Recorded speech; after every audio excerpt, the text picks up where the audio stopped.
Hello and welcome to the last tackle. One game to go in the Betfred Super League. 3 teams going for the top spot. 2 teams going for the final playoff place. And then it's the road to Old Trafford. Yeah. Let's go. I go the hardest. I bring the pain. Johnston with a flying finish. It's all part of the game. What a try that is from Leeds. What strength to get that down. Go hard. Go hard. And I'm delighted to welcome to the studio Carl, Amor and Danika Priim as well, because it's a huge weekend in the Betfred Super League. It's also a huge weekend in the Betfred Women's Super League as well. Let's talk about the men's first of all. Right. Where do we start? I don't know. Supposedly I'm presenting a League Leaders Shield. I don't know where I'm going on Friday night. I can exclusively reveal I don't know where I'm going. Where are the days of the helicopters gone? That'd be more exciting for you. Well, I'm meeting in a Worsley car park. Well, we know it's either going to go over to Leigh, over to Salford, or over to St Helens, don't we, for one of those games. So you've not got too far to travel amongst your where you sat in your car park in Worsley. But it's exciting, isn't it? It's exactly what we wanted right at the end of the season. Again, we've said it for a number of weeks now, Mark. So many, twists and turns, but we're now here to the final round, and history will be made once again for one of those 3 clubs for sure. And then you've got Salford and Warrington going for that final spot. Well, yeah, and I think that's, you've got the top of the league, where's that going to end? You've got the final spot, you've got who's going to move around in the middle. I think, it is probably the most exciting. It's been four years. And like we spoke before, Warrington, we said they started off so well. They had this absolutely amazing, start. Was it Warrington's year? Were people talking about that? 1-8 on the bounce, yeah. Yeah, and it was an incredible start for them. And then we've had that massive dip, gone off the boil. Do they deserve to be in there because of the start? Do they not deserve to because of that middle? Where was it going to go? And we also got playoffs in League One as well, and a huge weekend for the women's game as well. 2 semi-finals live on Sky, which we'll talk about in detail later. Massive.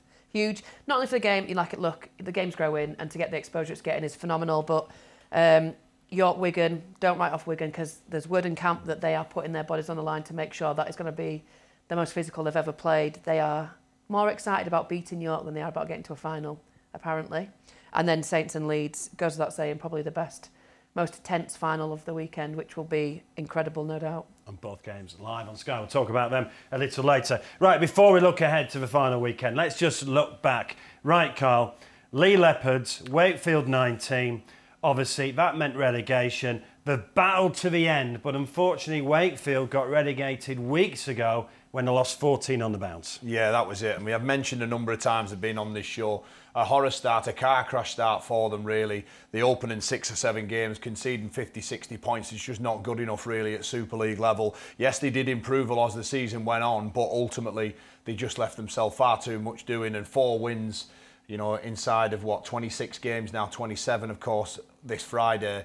It's not good enough. And, as brutally as it sounds, on that merit, they deserve to go down, Mark. Yeah, it's definitely, there's a regrouping needed. And there is, the start of the season, diabolical, absolutely awful. But then they still had that tense moment only a couple of weeks ago between them and Castleford that they could potentially do it.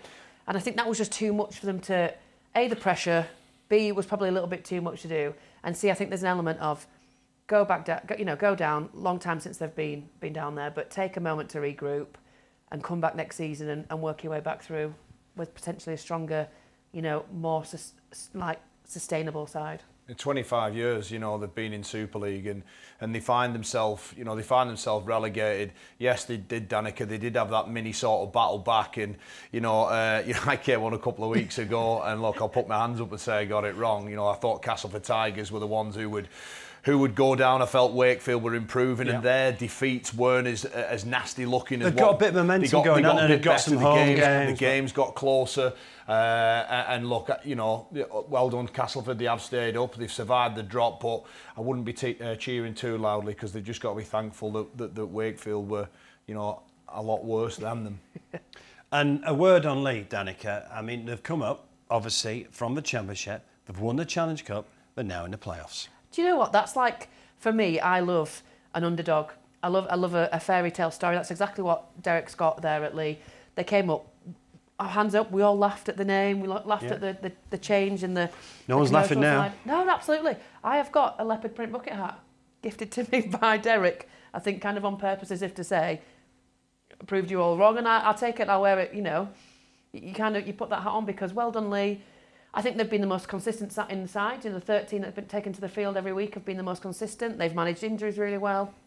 They've gone on and basically just proved a point, haven't they, to everybody. Don't write them off. And I think they really deserve to be up there.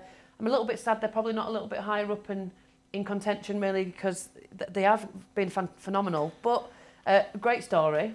And can they maintain that next season? Yeah. Just on Lee, Mark, as well, it's job done this year. Challenge Cup final, the sat, what is it, fourth in the table. And finishing fourth is massive because it's a home game. The home tie. So and they're playing Wigan as well, so they're not rolling over on Friday night. No, absolutely not. And I think, you know, if it is the end of the road, you know, the playoffs is the end of the road. And look, that playing group, they've just got to a Challenge Cup final only weeks earlier and won it. They'll start to believe again. There's no doubt about that. But I just think that, you know, touching on Wakefield a bit earlier, if Wakefield are going to look at anyone's blueprint, it's got to be Lee, hasn't it? It's got to be the Lee Leopards. How they went down, how they rebuilt, the squad that they signed and recruited, kept that squad together in the Championship. A couple of quality additions, you know, as well off the back of that. And look what's happened in Super League. So there's no reason why Wakefield in 2025 can't build a squad 24, get back up, and perhaps look to be an improved Super League side. Right, Warrington Wolves, they went down at home to St Helens 18-6. And now we know Paul Vaughan has got a 4-game ban. Yeah, that's massive, isn't it? Appeal pending. But appeal pending on a 4-match as well is it's unlikely to be overturned, that, isn't it? So, well, he's not playing in this huge game. Yeah, well, that's it. And, you know, Paul Vaughan at the start of the season, again, another start to Warrington. Great start, great signing. And then he kind of dipped off as well, hasn't he? He's kind of had a bit of a mixed bag, but I think there's such a huge loss, isn't it, this week for them? And look, Saints they've dabbled around, haven't they? But you can't knock Saints when it comes to the big crunch. You know, they're always, and I wouldn't be surprised if Saints go on and do exactly what Saints do best and get the smirk there from Kyle, smirk there. But you know, it's such a huge blow for Warrington. He's one of their key players. You know, there's only a handful of those players that have actually stepped up when times have got hard, and I think this weekend's a big ask, isn't it? He's their pack leader, isn't he? You know, the Warrington Wolves side look for him to go forward. He was knocking out, averaging 220 metres a game in those opening 8 rounds. George Williams was playing off the back of that, of course, as well, and we all know what a terrific season he's had. But I just felt that the way St Helens started that game, they looked playoff ready, didn't they? Their intensity that they did, they went after Vaughan, and it's the first time in a long time that I've seen Paul Vaughan almost feel the heat, you know, and almost disappear in a game.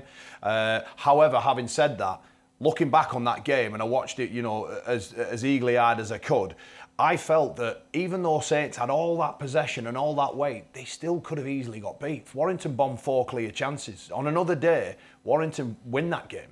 And I know that sounds a bit mad to say, but the weight of possession that Saints had near their line, they needed to score perhaps another try in there.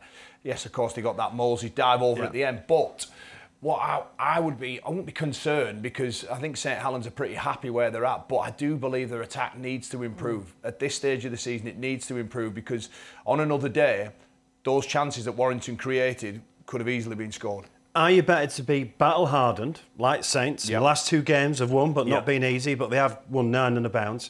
Or the Catalans 61-0? What are you better going into the playoffs? I would always say you'd be better off being battle-hardened, you know, because you've got that sort of short muscle memory, haven't you, really? That short-term memory of you know what it looks like. And in the tighter games, that's when your most calmest heads and your most cleverest players, they know what to do. Everybody sticks to their job and sticks to their role. And ultimately, in big games, it's not the big fancy players that get you. It's the tiny little effort players. And to be more exposed to that week on week, heading into that playoff series, I think is huge. However, scoring 60-odd points, well, look, there's pros and cons. You come out of that game flying, the confidence is sky high. You probably haven't really done as much damage to your body because those games are easier, because there's less tackles involved, etc., etc. So, look, there's 2 ways of looking at it, but put it this way, going into a semi-final and a final, it ain't going to be 61-0, Mark. It's more likely going to be a 12-10 or an 18-10 game, and you know, for that reason, I believe that's But it was like I think it's a bit of rehearsal for Catalan, because they didn't like take a foot off the gas. They was really structured. Their players were really good. They were fantastic. Leeds were just diabolical. And Leeds won there last year in the playoffs. Well, we'll talk about that game in a moment. Right, Wigan, Castleford. Miskey, 27 tries this season. 5 in that game against Cass. Yeah, like. And he didn't even start the season, did he? Well, it came. You know, it was mid-season. I remember that game, and it was. I think it was against Salford where he really kind of stepped up, and we kind of not noticed him because obviously we knew he was there. But I think he really kind of put himself in the spotlight. And it's been halfway through the season. He's gone on an absolute run, hasn't he? He seems hot as hell when he's got the ball in his hands, and he's like. I think he's turning into one of those players that he's a risky. You know, on the edge, he's a risky player. And that team is littered with them. That back line is where it gets a little bit scary sometimes. Yeah. Wigan's defence is impressive, me. Yes, it is. Well, Wigan have always had that, man. They've always had that workman-like team, that toughness, that togetherness, and I think it's all evident there as well. So look, there's two ways. I'm not going to keep jumping back to what you said earlier. You can attack your way into a grand final, but as we all know, it's won on defence, isn't it? And it's those good habits, building those good habits for those really tight games. And Wigan, again, Danika, you mentioned Saints earlier, they're just one of them teams that by hook or by crook, they always find themselves in and around where they are this season, and they always know how to play playoff football, don't they? So again, you know, they for me are also ready for it. But this is what we're saying. There's loads of teams who are ready for it. I was going to say, we're not even talking about round 27 yet. Right, Saturday. Sorry, Hull and Huddersfield fans. This is going to be brief. Hull 20, Huddersfield 52. Hull been so inconsistent again, and Ian Watson's Huddersfield have been a massive disappointment. Yeah, you think we were talking about definitely playoffs this year, weren't we? You know, for Huddersfield. And yeah, and how have they clung on? You know, and been at the position they are now, and to get that score at the weekend, is it kind of like a last? Where's that been for the rest of the season? You know, is it the pressure's off? Is it the pressure's off? You know, are the boys? I don't know what it's like in camp. Are the boys just like not bothered, and therefore it has just like they've gone and played a bit of rugby, like it's Saturday Sunday League style, isn't it? I think the results tell you over the 27 rounds that they were. They haven't been bothered most of the season. Yeah. Do you know what I mean? And I think these two clubs, when they started the year, you're almost going right. Huddersfield, I was very excited about, as I think everybody was. The playing roster they had. Hull FC, it was always a case of. I think the Hull FC story is a bit more laughable than Warrington's. It's always our year. Because I don't see how a side can continually have all the facilities, all the resources, all the squad there, and time again throw in a load of rubbish each and every year. You know, yes, they won a couple of Challenge Cup finals. We're talking what, 2015 now? You know, we're almost nearly 9 years on from that. And the phrase is always, we're rebuilding, we're restructuring. We're rebuilding. How long can you rebuild and restructure for? They need to now start delivering. So hopefully next year they can. I think having a strong Hull FC team in Super League is massive. I really do. OKR, they're reaping the rewards at the moment. Yeah. They're showing the bigger brothers how it should be done. It was slightly later than that in the Champions League. It was 16 and 17. But yeah, your point's there, isn't it? It's a few years ago and they've done nothing in the Super League since. But not only nothing, Matt. They've completely just been embarrassing, you know.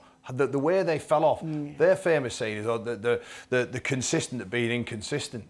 Well, come on. You look at that squad and individually you pick it out and you're thinking, this is brilliant. We've got quality players in there. Yeah, Adam Swift, he's just won Player of the Year and Player of the Year. Yeah. He has been fantastic. What an addition he's going to be to Ian Watson next season. You know, one of the best wingers in the competition. Tex Hoy, Clifford, they've all played big parts, but they just haven't been able to glue it all together for far too long. Yeah. Right, Danika, I'm sorry, we're going to have to talk Leeds. 61-0. And then Wigan beat them 50-0. That was a record defeat last week. 111 points, is that? That was a record defeat. And in patches, Leeds have looked great. I was at Wigan when they went down to 12 men and won that game, and superb in the second half. But again, I think the Leeds are, and you know, could be like a stick of rock, and I'm blue and amber, but Leeds are another Hull FC. From their glory days of the 15, probably 16, maybe 17, you know, 2015 to 17, we kind of, and they were up there.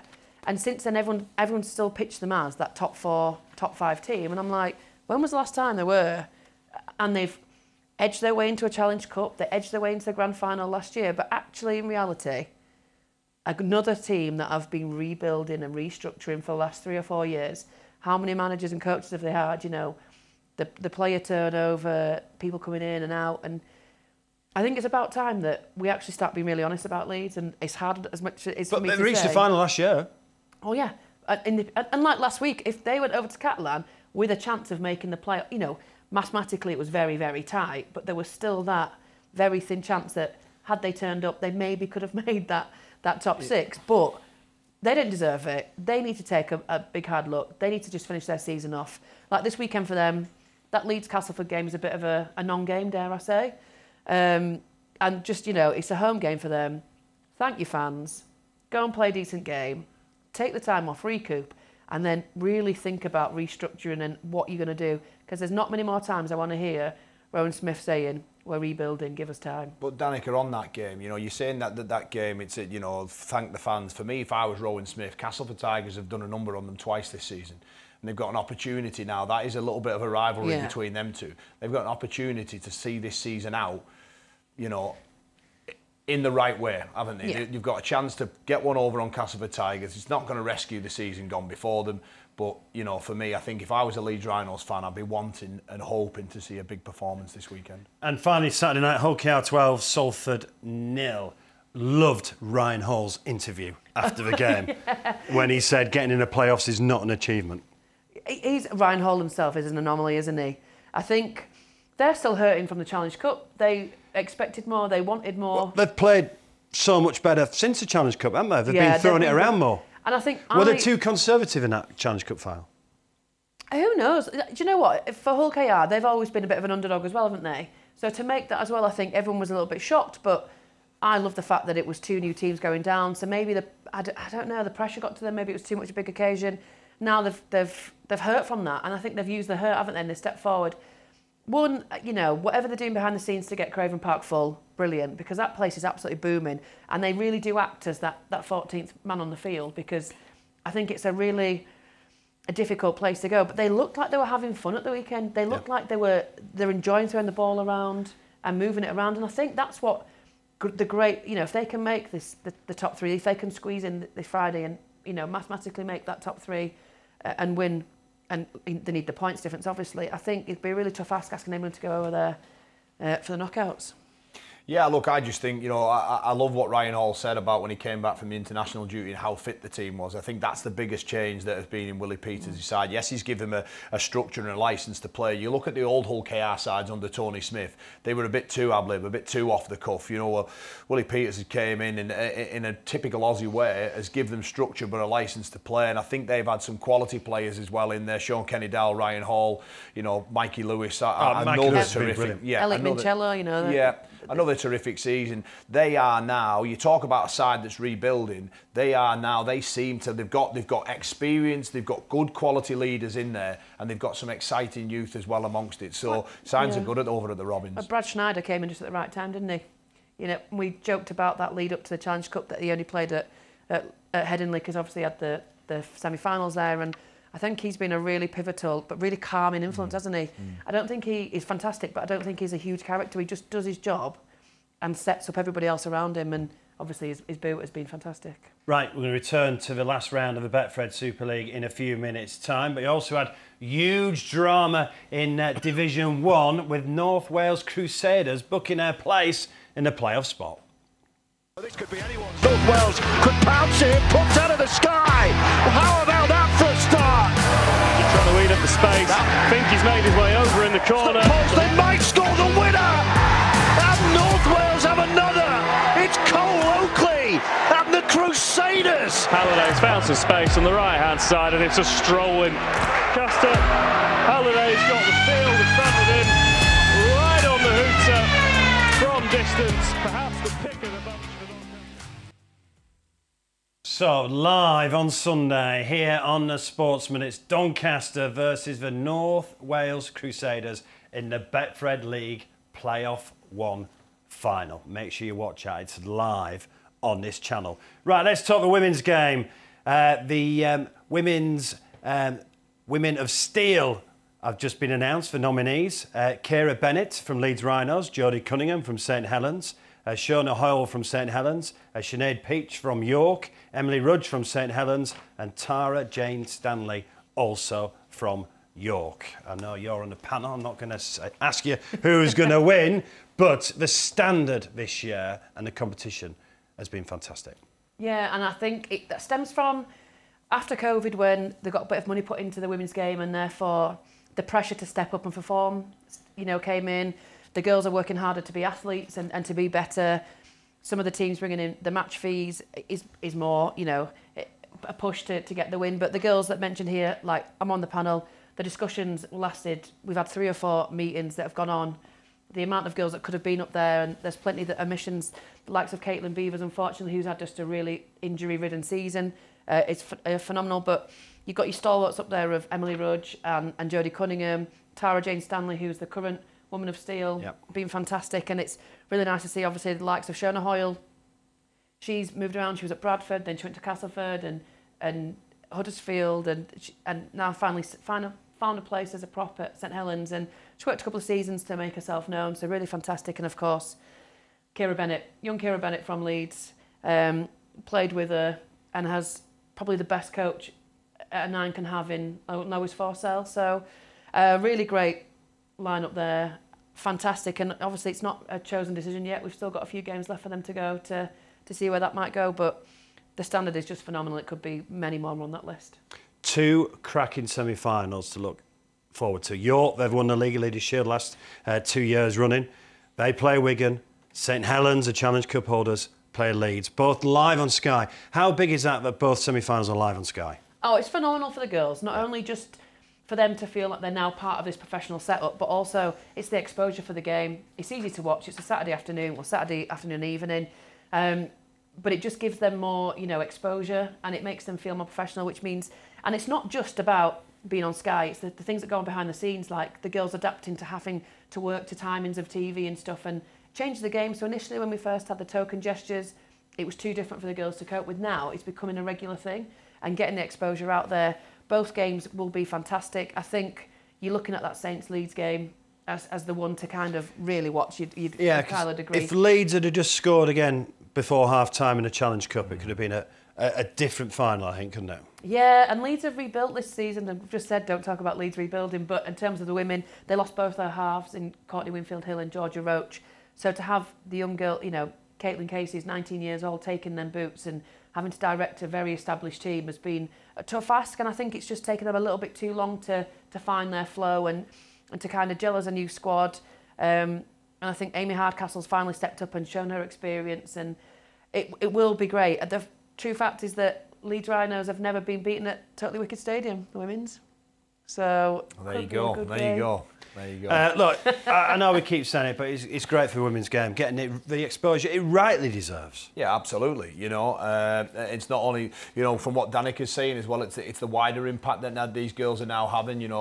My daughter now, she plays rugby league, and there's lots of other girls down there, and that's the good thing about it. Whenever you go to the clubs, particularly where I live around Pilkington Rex, Thatto Heath, there's lots and lots of girls playing the game, and I've always said that as part of our responsibility as players or former players, whether we like it or not, it's to inspire the next generation to play this wonderful game. So they're doing, and get them off their iPads. Exactly. And well, it's a bit harder than I've got a young daughter as well. But, she plays football, but I'm delighted she's playing football and off the iPad. Brilliant, when she's training and stuff like that. And it's all the skills, Mark, that you get from sport. You don't have to go on and be professional in it, do you? It's all the life skills you get from it. And these girls being on TV, I think it's amazing. They get to sit there and watch their heroes playing on TV and hope and inspire to be like that. It's like if you want to aspire to be, I was at an event last night, and a really key thing that I was told was to aspire to be it, you've got to be able to see it.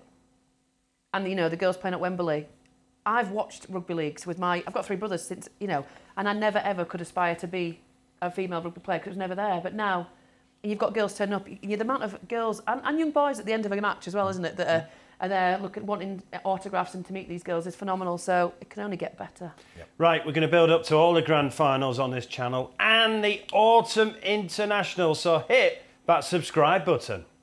You're watching the Sportsman Rugby League, the home of Betfred Super League Online. Tune in to Last Tackle every Wednesday at 6 o'clock.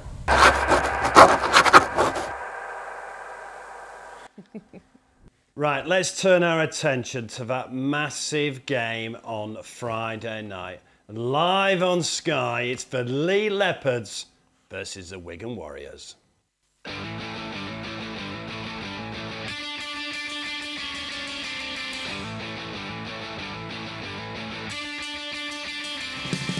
Floats the ball over the top into the arms of Jones and Marshall finishes the hands and a chance for Briscoe. Mitski with the try. Yeah, live on Sky, but where will the trophy end up? A League Leaders Shield. It could end up at Lee, couldn't it? It could end up at Salford, where Catalans are playing, or St Helens are at home on Friday night. All the games kick off at 8 o'clock on Friday night. Right then, Carl, I'm not going to diss Lee whatsoever, because I think they've done a brilliant job. They made that Challenge Cup final. But at the beginning of the season, if you'd have said Lee are going into the final game of the season, they can stop Wigan winning the League Leaders Shield, and Lee can secure a home tie in the playoffs. I remember me and you. Odds Betfred would have given you for that one. Look, I remember me and you sitting here at the beginning of the season saying, yeah, they're signing the likes of Hardcastle, people like, they're signing experience to make sure they stay up. Yeah. Well, they've won the Challenge Cup, and they could have a home playoff. Again, I think only inside the Lee Leopard camp they would probably accept it, but I think everybody else would have said, look, they've far than overachieved. I probably would have thought they'd have finished around 9th, coming up from the Championship, you know, not being exposed to week on week, that relatively small squad that they had. That's been the success for Lee. It's keeping all them key players on the field across and let's credit Adrian Lamb. And Chris Chester, Tony Clubb, and the rest of the medical and conditioning staff. What a team effort that has been to get the Lee Leopards where they are. Now, going to the game itself, you know, how much would they love, the Lee fans, to stop Wigan winning the league leadership? And get an important home playoff. Exactly. Which we all know is massive. Yeah. So obviously I think, Mark, you're right. The home playoff comes first. It's sold out. Then it'll be the cherry on the cake for that. It's sold out. How many times has Derek Beaumont delivered on a showcase event at the Lee Sports Village? A lot of good things. And I think we all need to sit back. You know, owners of clubs, marketing of clubs, we need to sit back and learn from what Lee Leopards have done. Derek is the best marketeer in Rugby League at the moment. Absolutely. And Danika said at the start of the show, we all laughed at him. Well, look who's laughing now. Do you know what I mean? So let's play credit where credit's due. That, for me, is probably, and hence why Sky had perhaps picked it, the pick of the round. Lee could turn Wigan over. I don't think they will. I think Wigan will go on and get that League Leaders Shield. So they just took Catalan over, didn't they, 2 or 3 weeks ago, and I can't see them letting it go. So you think Wigan are going to win? I think Wigan will win the that League game. Leaders Shield. Yeah, it'll be I don't think it'll be all plain sailing, but I think Wigan will win. Well, hopefully we'll have a roller coaster night, won't we? Well, you'll be up I and don't know down. where I'm going. An honour to present the trophy, but I could be just stuck somewhere in the northwest. Not in a helicopter, by the way. And you talk about the Wigan and the Saints derby. I think now this has really become, this is kind of like outdoes all of that, isn't it? And It's a big statement, that, Danika. Well, no, but Lee joke, don't they? Lee joke about it, saying, Wigan calls the bus stop, bus stop in Wigan. Yes, it's never going to be as big as that derby, but I think Friday night, I won't be there, but I'll definitely be making sure that I'm glued to it. So who wins it then? Really want Lee to, but I think Wigan will do it. And then they win the League of the Shield. Right then. Salford, Catalan. Salford, obviously, they've got a worse point difference than Warrington. But if Warrington lose and Salford beat Catalan at home, Salford scrape into the playoffs. Yes, again. Another conundrum in this crazy league that we've had, but I think... and Catalan want to win to make sure they get a Of course they will, and you talk about, I think Catalan, whether they finish first or second, that almost gives them half a way into the grand final. Now, well, that's obvious because it's a semi-final, right? But what I mean is the atmosphere they create. We can all remember them Hull KR pitches when Hull KR had to go over. It's a very difficult place to play, and it was the crowd on top of you. Dare I say the referees get a bit intimidated by it as well. So any side going over to Catalan is not going to really want to fancy that. They're going to have to do it. But I think there's a huge carrot there for Catalan. I think Catalan get the job done. I feel sorry for Salford. They've been entertainers for a couple of seasons now, but they've been ravaged with a bit of illness that's crept into the camp. I think Paul Rowley came out and said that. Cancelled a player awards. Yeah, and I just think they've got a couple of niggles. I spoke to Paul Rowley before the game against Warrington. There was a couple of question marks over some big names. I just think, look, Salford, they won't die wondering. There's no way they'll do that. But I just think Catalan will just have enough. Salford Catalan. You're getting me excited now for Friday night. I might just be stuck on the... This goes back to that conversation, doesn't it? Have Catalan had M60. an easy ride in? You know, has that win against Leeds last week been too much of a confidence boost? Are they a little bit, you know... But are they nearly fresher? But then Salford come back from this sickness bug. Are they still trailing that? It's going to be a really intense game because, like Carl's just said, Salford are not going to give it away. Salford, unlike the Warrington the other day, they went right to the wire. They've got a chance of playoffs. Points. Yeah. And I just think that's enough for them, isn't it? Salford have got the drive then to just get edge in there. We don't care where Catalan finished. What we do care about is getting in. But these players are all going into this round knowing that they're going to need a favour from another team, knowing that they're going to need... Yeah. So that creates pressure. But Warrington are away from home as well. And pressure does weird and wonderful things to teams. As a player, you're in one of those teams. Are you doing the maths now in training? I think there'll be certain players within the camp, Danika, that'll definitely trying to work out all this. And there'll be players saying to the wives at home, if this happens, if we finish here, then we get... You know, it's natural to want to sort of envisage your pathway to a grand final, but you know, I'm pretty certain that the coaching staff and the senior players, the ones who have been there and done it before, will tell them to forget about it all, do your job, and that'll do. You know, if we get your job done, we'll finish where we're meant to finish. St Helens at home, are they going to do the business? Yes, I think they beat All FC easy. I think they put a bit of a tri-fest on as well there. I think All FC, the evidence that's shown last week, they're almost packed the bags and they're ready for 2024. So I think they'll come over. What a horrible place to finish your season though, over at the Totally Wicked Stadium. Given though you've got nothing left to play for, I'm pretty certain those players will just want to get on that bus, get the job done, and get out of there. So I think I'm right. We're all agreeing that Wigan are going to win the League Leadership. Is that right? I think so. Yeah. Right. So I've got to go to Lee. That's what you're telling me. Okay. If that changes, don't be texting me. Yeah. Well, then obviously Huddersfield, Warrington. With the point difference, if Catalans beat Salford, Warrington will be okay.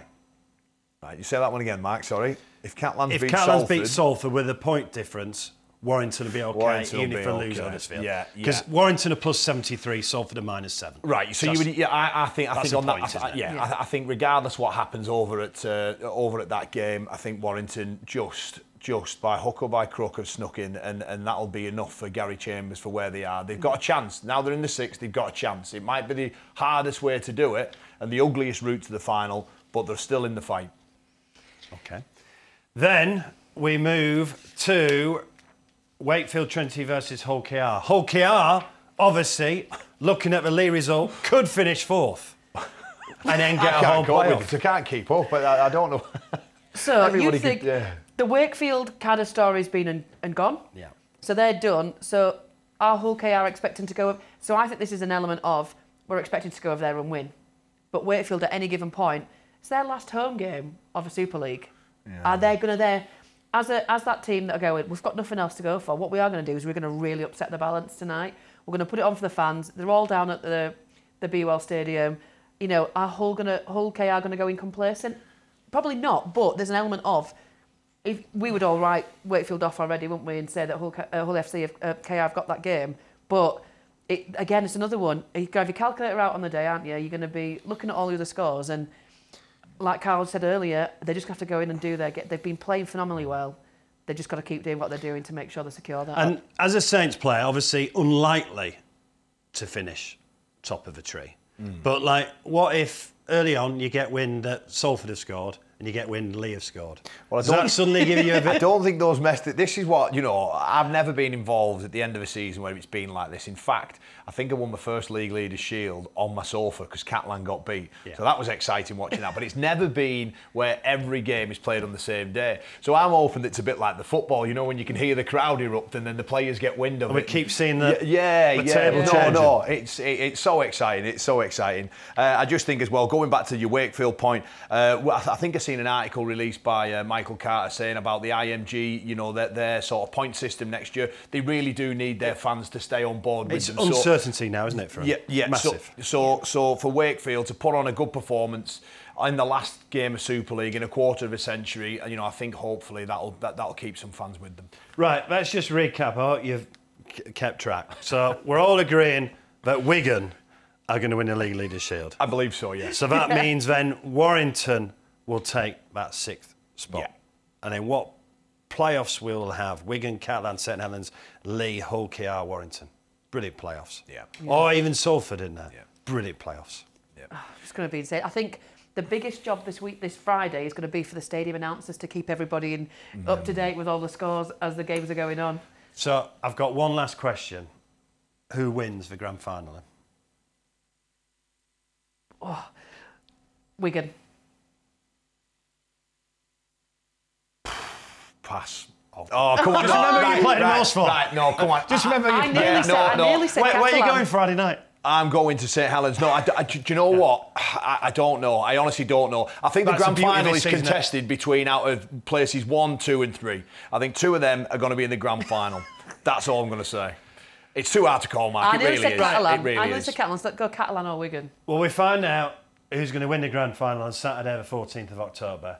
On Friday night, we'll find out who's won the League Leaders' Shield and who will contest the playoffs. It's been a brilliant season. Thanks for coming in, and good luck to the teams in the League One playoff as well. That should be an absolute cracker live on the Sportsman, Doncaster versus North Wales Crusaders. And good luck to the 4 teams left in the Betfred Women's Super League as well. It's been a brilliant season so far. It's going to be a brilliant finish. See you next week.